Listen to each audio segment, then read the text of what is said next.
Welcome once again to Did You Know? I know that many of us know the kingdom in the sky, Lesotho. This is the second smallest kingdom in Africa. But strictly speaking, of course, this beautiful landlocked country is not part of South Africa. But before Western society started laying down borders, our histories were intertwined. And history is what we'll be talking about today. Someone who has an in-depth knowledge of the Basotho is Max de Preez, award-winning journalist, co-editor of Vrye Weekblad, and author of many interesting books. Dumela Boetie. Dumela Sisi. Ja, okay. Dit gaan met my baie goed. Max, when I'm in Lesotho, I'm always impressed by the friendliness and the peacefulness of the Basotho. The many greetings of Khotso. I really love that. And I often wonder if that has something to do with their ancestry. Many of us know, of course, the name of Moshoeshoe, the founder and the first paramount chief of the Basotho. But others like Mantsopa and Mohlomi are not so well known. And that's where I want to start today's chat. Can you tell us something about that? Or about them? Yeah, I think what you're saying is very true. And I do think if you, like I have, spend a lot of time with the old folk up in the mountains of Lesotho and the Eastern Free State, because as you said, there's no real divide. And I mean, that border doesn't actually exist. And most of the stories that I'm going to tell you ignore the border because some of them happen in the Eastern Free State and some in today's Lesotho. But if you listen to the old people, then they take the peacefulness of that nation back to Mohlomi, who is their sort of great philosopher. And I find it very sad that so few people know about this man. And maybe I should just tell you a little bit about him.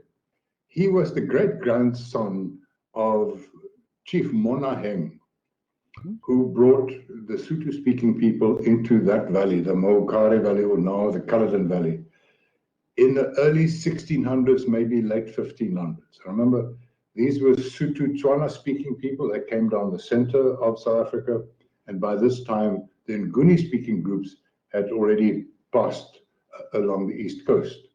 So early 1600s, there's no way of telling exactly when, Chief Monaheng moved in with these people, and he was the first Bakwena chief, the heart of what we know today. And in around 1720, his great-grandson was born. And that was kind of a turning point, not only for that community, but for Central South Africa. And he was named Mohlomi, which means the one who builds. Ah, interesting. And he was an unusual child, and everybody noticed that. So here's the story of what happened with him. If you go to Lesotho now and you speak to the old people, they will tell you the story in fine detail. When he was doing his initiation, age of 13, 14, 15, and this is the story he told these people afterwards, and that story has survived for more than 200 years.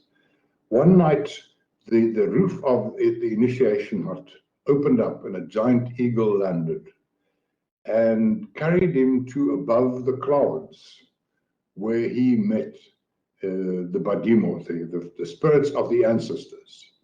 And they said to him, they gathered around him and they said to him, "You will be a great leader during a difficult time. And you are here so we can school you and how you should lead." And they said to him, "You should be kind to all people. You should listen to everybody. You should give special attention to women and children, and so on." And of course, this story was told later to many, many people. His wife, after his death, also told the story. And people listening would say, "Well, you know, that's nonsense. This kind of thing doesn't happen." So we don't know. He sold it as a kind of a vision that he had. Yeah. I suspect it was his way of creating a narrative to his people that they would understand, you know, give a bit of gravitas to the story.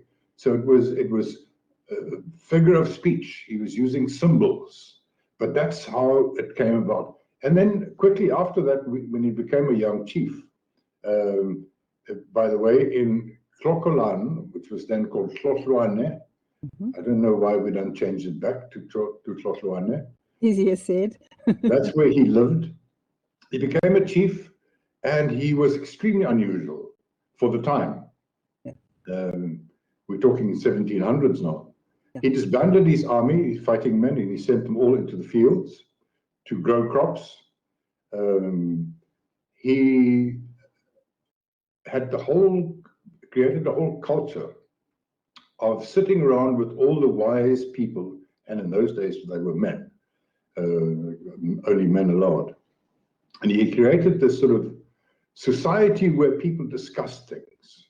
Yeah. And he would sit on a Friday night and discuss. And people say, what did he discuss? He asked, what was was the universe expanding? I mean, what was the true origin of the universe? Yeah. How do we really know what is true and what is false? You know, those kind of existential questions. He sat there and chatted with these people. So what we know about him now, because here's the thing, Jolene, they didn't read and write. Exactly, yes. So there's he wrote no books. Mohlomi lived in the same time as the most famous Western philosophers, Jean-Jacques Rousseau, Voltaire, Immanuel Kant, Montesquieu, and those people. Exactly the same period. For some reason, that's very interesting. And they thought deeply and expressed their thoughts about their societies and what was going on. And he did exactly the same thing. And what do we remember of him? Well, only what the old people say. And some of these sort of sayings have survived all these times. Now, you talked about Khotso earlier. He was the man who started this whole thing. He's still now, if you go into the mountains, you'll see somebody on horseback and he'll walk past you and he'll go, Khotso. It means peace. Exactly. He made that the law. Wow. He says, you have to show you don't carry a firearm, a weapon, and greet people with an open hand and say peace. And that comes from Mohlomi, more than 200 years ago. He had many other sayings that survived. The one that I always found very interesting is, peace is my sister. A sister being a vulnerable member of society in those days. So you have to nurture her and protect her and look after her. Because it was kind of, those were rough days in Central South Africa. Many of his sayings went around peace. But then there was another one he said, and that you can still hear from people over there. He said, a chief is a chief by the grace of his people. Wow. So that is amazing. Yeah. A chief always has to listen. Yeah. And he made it clear, a chief has to listen to the poorest and to the weakest, not only to the strongest and the loudest. Wow. So that was his whole philosophical, and he had a system almost like we know now as the law of karma. He said, if what you do in your life and what you think will come back and reward you or punish you. You know, so what can we say? We don't have a book by Mohlomi, but I have a suspicion that if he had written down, that we would recognize him today among the names of Jean-Jacques Rousseau and Voltaire. Absolutely. It is quite remarkable that it survived for so long. So what he did then was even more remarkable. Very insular societies all over the world in the 1700s, remember? Yes. What did he do? He took a walking stick and a calabash and he started walking through southern Africa. And I've traced him to southern Mozambique and southern Zimbabwe. He was in Botswana, he was in Namibia, he was in Northern Cape. Just him, unarmed, sometimes with one or two young men with him. And he went to learn about other cultures of other people and learned some of the languages. He also controversially married many women in all these tribes that he visited all over South Africa. And one of his trips took 10 years. He walked for 10 years. So people say, you know, what's this marrying? And marrying these women only meant, he said, this is a bond between you and me, between your clan and my clan. I mean, it wasn't something I'd consummated. He didn't make children or anything. It was just a symbol. So in a sense, he was the first Pan-African that we know of. Exactly. But he brought back all that knowledge. And so when he got older, he couldn't, in his 70s, he couldn't walk anymore. And he started what we can only call a leadership academy at his kraal in Godilwe, just outside of Klokkelaan, where he educated potential new young chiefs. And they came from far. They came from even from Tswana-speaking groups and Zulu-speaking groups, because he became very famous for his unusual style, his no army, his treatment, his special treatment of women and children. He always had this thing about children. He said, I prefer to spend my time with children because their minds have not been spoilt yet. So they can bring me closer to the truth. I find that interesting. Very interesting. I mean, and so here's this guy, the spiritual father of that era, a remarkable human being. And then how do we know that most of this is true? How do we understand his importance in the greater scheme of things? Well, at his academy, there was a young boy, a troubled young boy from a village called Menkhoneng, and his name was Lepoko. He was a very troubled boy. He was the son of a minor chief of the Bamakotedi, and he had a temper, and he got into fights. And his grandfather, whose name was Piete, took him to Mohlomi's academy. They said, please make something of this boy. There's only trouble in his future. And maybe the boy was then 15, 16, 17, we don't know. And so immediately we saw a bond between the old philosopher chief and this young boy. And Mohlomi favored Lepoko and said, this is one of the future great leaders of our people. And he taught him, and Lepoko went back there a number of times. In the end, when he graduated, Mohlomi gave him a brass plate to hang around his neck, and he rubbed his forehead against Lepoko's to transfer the spirit. And so this is the boy who later became known as Moshoeshoe. And where does the name Moshoeshoe come from? You asked me earlier. Well, he was still so he still had his birth name, but then after his initiation, he was called the Binder, because he was a very strong leader. And during his initiation, he was a bit windgat, you know. He was a bit of an aggressive young man. He said, "I will prove to you," he said to his initiation mates, that I'm the greatest around here. So he raided a neighboring chief, Ramonaheng. He raided his cattle. Because raiding cattle was part of the culture in those days. Exactly. It wasn't like cattle rustling.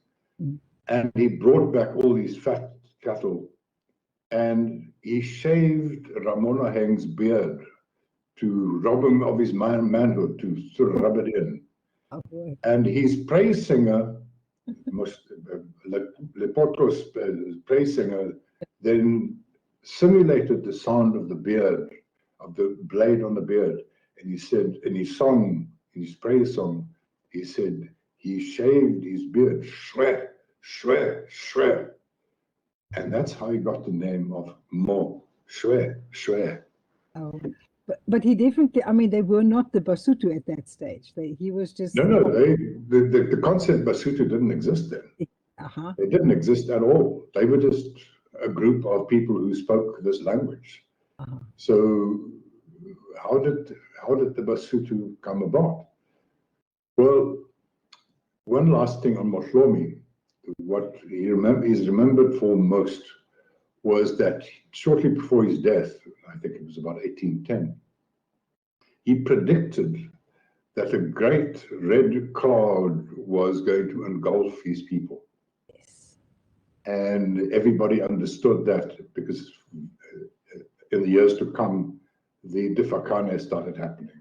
When you started having chiefs, militaristic chiefs, especially on the East Coast, Zulu speakers, attacking upon one another. And people started, it's a period of great suffering and turmoil in central South Africa. The Zulus call it Mfekane. And so that's what Mohlomi predicted. And it happened shortly after his death.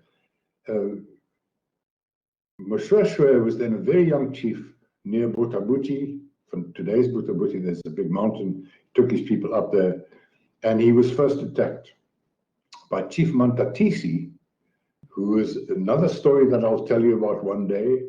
One of the greatest female chiefs and warriors in our history. She lived in the area of Harrismith, and she was attacked by a Zulu-speaking chief called Mapagazita. And so it happened. You attack a clan, and then that clan then flees and attacks another one, and that was the whole vicious cycle. So he was attacked by Matatisi's people, and then he did something which he always explained in later life, that he got it from Mohlomi, because many times he explained that his philosophy is called Mohlomism. Yes. He believed in the teachings of Mohlomi, and Mohlomi's big thing was peace. And Moshoeshoe said, I will not get involved in a war, because there was just bloodshed all around him and famine.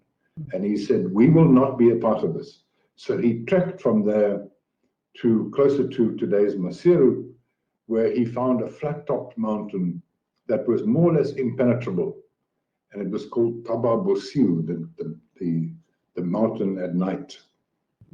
And he established his chiefdom up, and there were a couple of passes that you could come up, and he guarded those.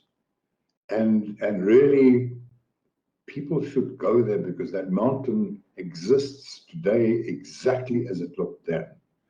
There was nothing built. It is a very big spiritual moment to go up there and to know the story, to look at the old ruins of where he lived, and to look at his grave. So that's where he established his chiefdom. And with all the chaos and bloodshed around him, he brought cattle up there, and he believed that people have to have healthy bodies. So we have to have food. So he, unlike all the other groups, kept on building up a big herd, and he planted maize and repelled all the attacks on him through protecting the passes from people coming up. So he never lost a battle. In the most tumultuous time of Southern Africa's history of hundreds of years, he never lost a battle. He defeated the Batlokwa of Matatisi, and then later her son, Sikunyela, of the Ndebele people, of the British, of the Boers, because that's where he sat. And he said, this is going to be the place where we will be safe. It's a little story that I want to throw in that I always found interesting. Mm-hmm. When he trekked from Botabuti to Tababosiu, it was a couple of 100 kilometers. During the Defakane, people were so desperate that cannibalism started happening. You know, occasionally people were so desperate that they just sort of ate other people. And there was a band of these cannibals on the route. He was very fond of his grandfather. And when he arrived on Tababusio and said, okay, so where is my grandfather? And they came to him and said, we're sorry, the cannibals caught him and ate him. And his counselors came around and he said, well, this is important. We need to go and destroy them. We need to punish them. And he said, no, let's go and find them, invite them on top of the mountain. If we kill them, we desecrate my grandfather's grave, because his body is in them. Exactly. And he then did a ritual cleansing of the bodies of these people who ate his grandfather, and incorporated them into his chiefdom. One of their chiefs even became a minor chief, which tells us the whole philosophy of this man. And in that process, he explained that's what Mohlomi would have done, is make peace and heal. So people were rushing past Tababusio all the time. Khoi people, San people, Zulu speakers, Tswana speakers, Griquas, Koranas, and it was really ugly. What he did was build an island of stability, and then he invited some of these people up. People joined, and he did another remarkable thing. He didn't force them all to accept his Sotho culture and language. Mm-hmm. He learned all their languages. He spoke several languages. What? And he said, if you are San, Bushman, or Khoi, or Korana, or Zulu, or Tswana, or Xhosa, you're welcome up here, and you can keep on speaking your language. I will speak your language with you, and you can practice your culture. And this group, the most stable group in Central South Africa at the time, he later then himself called the Basotho people, the people who speak Sotho. Sotho, yeah. And that was he's the founder of the Basotho in South Africa. I want to just also point out, I mean, I always explain that to my international guests as well. It is Basotho, that's the name of the people, but one is a Moshoeshoe. Moshoeshoe, that's right.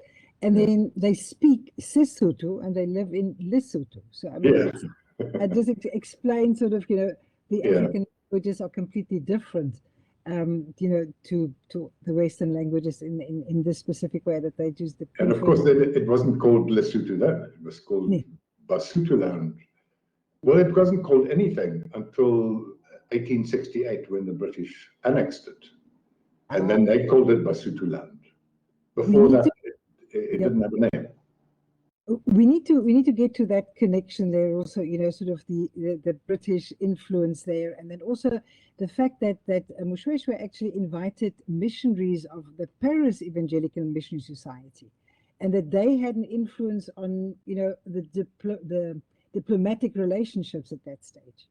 Yes, it's a special little story, because missionaries, people will forgive me for saying this, didn't always do a great job in the colonial era, European missionaries. They came and they enforced their own ideas on local people and condemned practices that didn't correspond with the beliefs of European Christianity. And Moshoeshoe, which again shows you what an innovative man he was, in the late 1820s,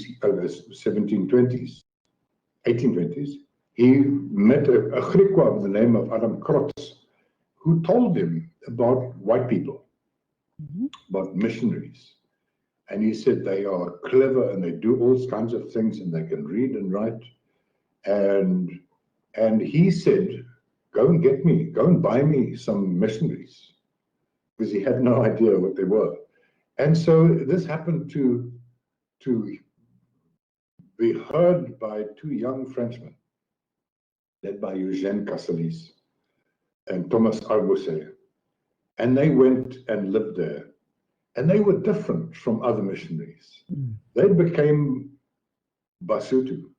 They spoke the language. They were accepted inside the nation as Basotho. And they were extremely respectful to the king, to the chief. And then Eugène Casselis became Moshoeshoe's Minister of Foreign Affairs. He could read and write, so he could write the letters to the British and the Boers. He could negotiate on his behalf. He could advise him about this new culture, because that's what Moshoeshoe was interested in. How he sensed that there was going to be this new threat to him, the white European settlers. And how do I help them? I need someone who knows them. And that's what Eugène Casselis became. And much of what we know about Moshoeshoe, but also about Mohlomi, we learn from the writings of Eugène Casselis. There's a whole section in the museum, in the archives in Paris about this. But some of his books were translated and they're available at the Morija Museum in Lesotho, and I have them all. They're very precious. So, yeah, it was a very different thing. Now, Moshoeshoe was always under pressure to become a Christian, to be baptized, because that was the prize for missionaries. You get a chief, and you turn him into a Christian. Moshoeshoe always insisted that this is an interesting religion, Christianity, and we should listen to it. And on Sundays he went and sat in a little church at the bottom of Tababusiu. That church is still there, and the little stool on which he sat is still there. You can go and sit on it. And he sat there, and he often engaged in theological argument with Casselis and Arbosset. But he said, we don't know yet what is the truth. Let these things coexist. And don't you ever tell me that your people's ideas about spirituality are more precious than ours. And so he played a bit of politics with the missionaries because they were desperate to have him baptized. And he was going to, and then he sort of postponed it. And in fact, in the end, it was quite poetic. He died the day before he was supposed to be baptized. Oh. So his timing was perfect. He didn't annoy anybody, but he didn't really believe that this religion was more important than his people's indigenous beliefs. And I think we see that in a couple of spiritual leaders of the past. Makanda was another man, the name of the man after whom Grahamstown was named, was also a spiritual leader who believed exactly the same things. Like, here's an interesting religion. Jesus and God and the Holy Spirit, it's all very interesting. But what about our indigenous beliefs? The roots go back as far or further. And in a sense, that was the beginning of liberation theology that we saw blossoming in the 70s and the 80s in Africa. But I find that very interesting. And somebody else, Jolene, that you're interested in, believed more or less in the same thing, and that's Mantsopa. But I don't know if you have more questions about Moshoeshoe. And I just wanted to, before we get to Mantsopa as well, I just wanted to say that his diplomatic ties with the British always fascinated me, because he had a long battle of getting some support from them and protection from them, because it was a British protectorate, Lesotho or Basotho. Yeah. He was the first African diplomat. In fact, the French king in the 1840s awarded him the title of the great diplomat of the world and sent him silver pistols and a big certificate as recognizing him as the great diplomat. And that certificate is held at the Cape National Library. I've seen it, but the pistols have disappeared. I don't know if it was during state capture or before. But yeah, he was a revolutionary diplomat. He figured out he was the first to figure out the need for diplomatic immunity. So he made agreements with the other chiefs and kings in that violent time.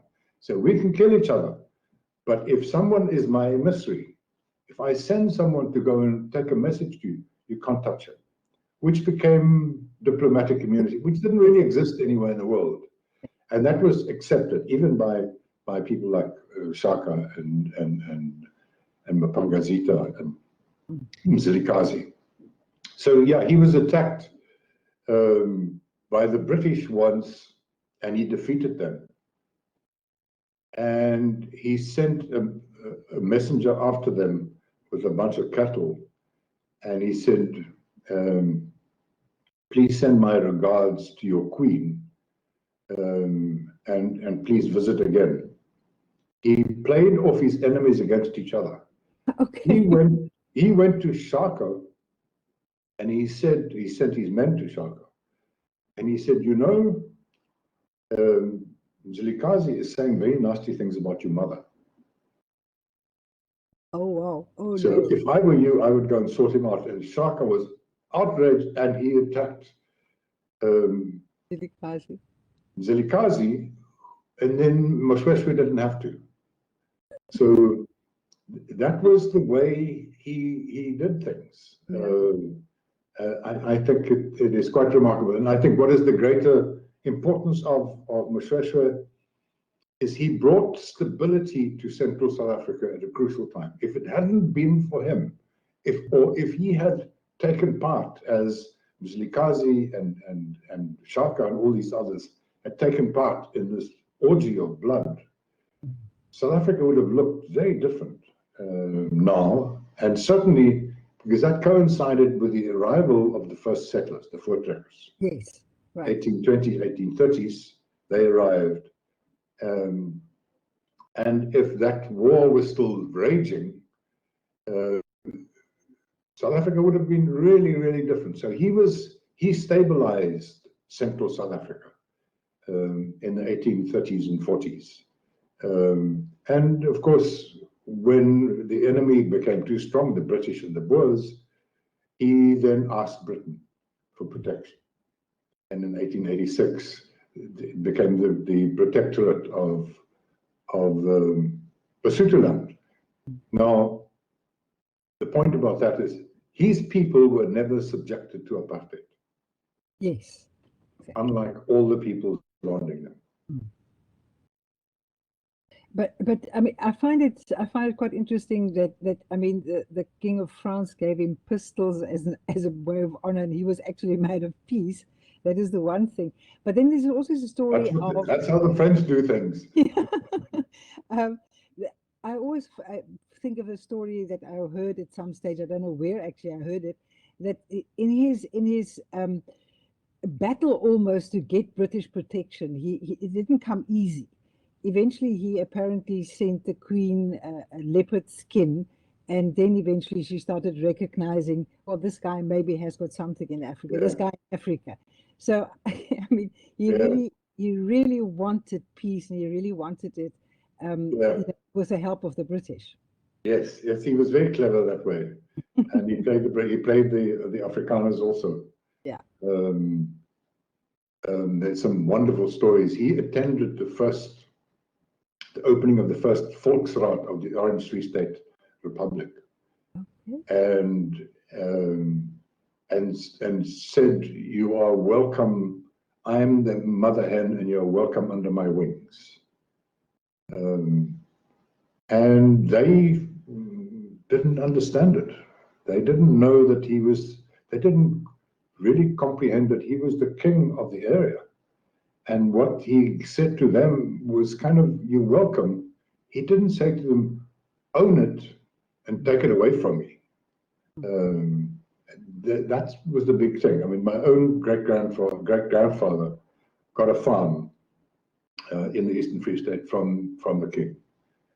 And his idea of property ownership came from Europe. It is just now mine. I have a title deed, and I'm going to fence it in.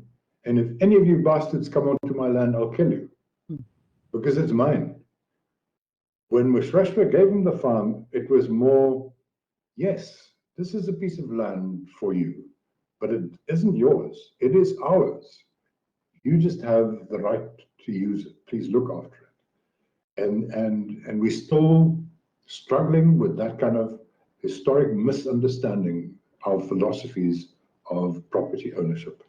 Totally different worldviews, and yeah, I mean, we see it all over, even in the art. I always think that, you know, in the Western way, we have a painting, we frame it, we put it on our wall, and we say that's mine. Whereas in the Bushman culture, you know, paintings were all over, and it belonged to everybody. And I think it's the same with borders that we have just determined this land is my land, you know, and don't. Yeah. And I also think that when we think of Moshoeshoe, we should transcend the idea that he was a king of a neighboring country. Because all this happened before. This is very much a part of who we are. And I mean, anybody who lives in the Free State or goes to the Free State will know the Caledon River is only a border in name. I mean, you can go, if you want to drive through, you go through a little process, but for the rest, you just walk over. I used to do that as a child. I grew up there. And you just, the border is just a formality. You just go through it. And our history is joined. If people go to Vicksburg, one of Moshoeshoe's opponents was Mantatisi's son, Sikonyela. And right towering above Vicksburg was the mountain on which Sikonyela lived, and he's buried there. And you can still go there. So all these places one can go to and relive all this beautiful history. And as long as you know the history the way that you've been telling us, this is fantastic. And you can go to Mantsopa's grave at Modderpoort near Lady Brand, because Mantsopa was a rainmaker, a herbal doctor, and people believed that she saw the future. And she became a bit of a spiritual guide to Moshoeshoe, because she famously predicted the outcome of battles and wars. And there was one between the Basotho and the British under Warden that she said, no, don't worry, it's going to be a run, you're going to run over them. It's going to happen on this day. And so it happened, and she became instantly famous. And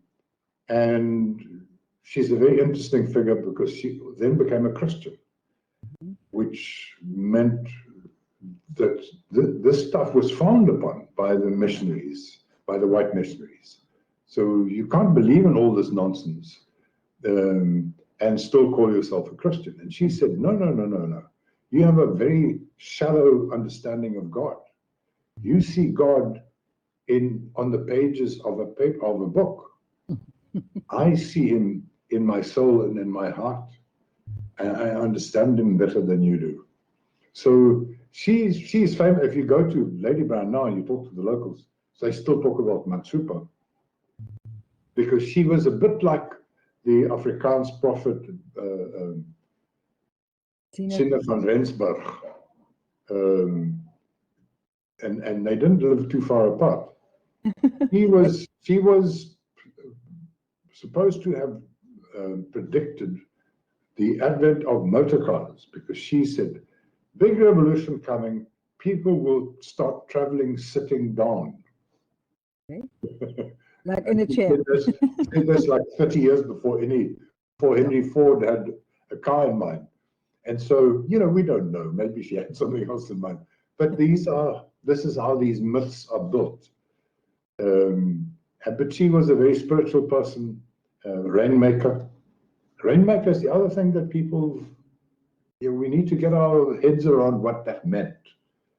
It wasn't some stupid, crude thing of someone can stand on a rock and say, bring the rain, and the rain came. It was far more spiritual. It was more asking for it, leading the people in times of drought. It wasn't pretending to have a magical wand and say, it's going to rain tomorrow. But she was one of those. And she is buried at Modderpoort outside of Ladybrand, where there's still a mission station, where she died. She died when she was 111.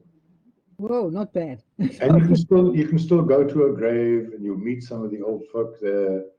A lot of people still go on pilgrimages to her grave. Mantsopa's grave.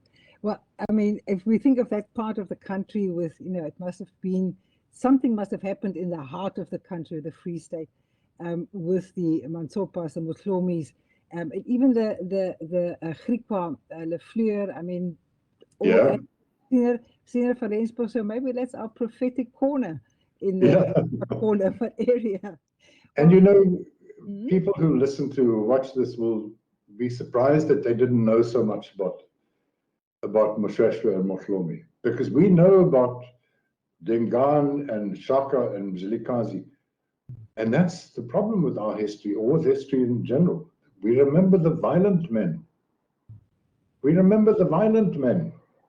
So anybody in South Africa would tell you a little bit about Shaka. Very few would tell you much about Moshoeshoe.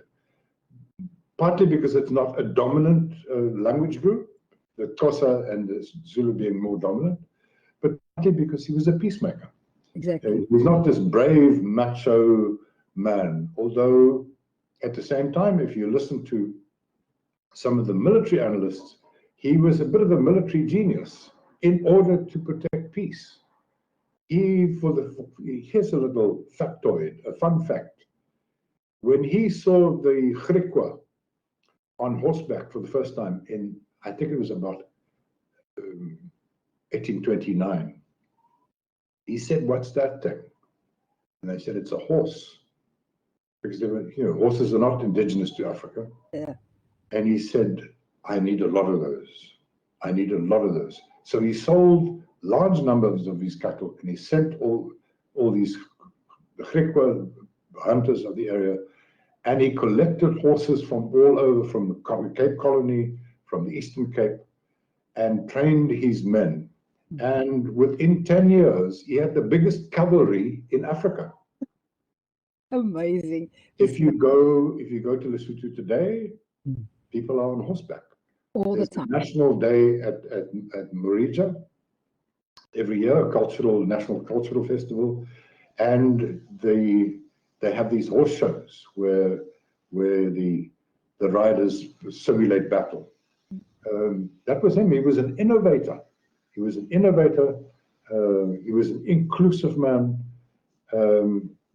and I will send it to you. It's King Moshoeshoe is my saver on my computer.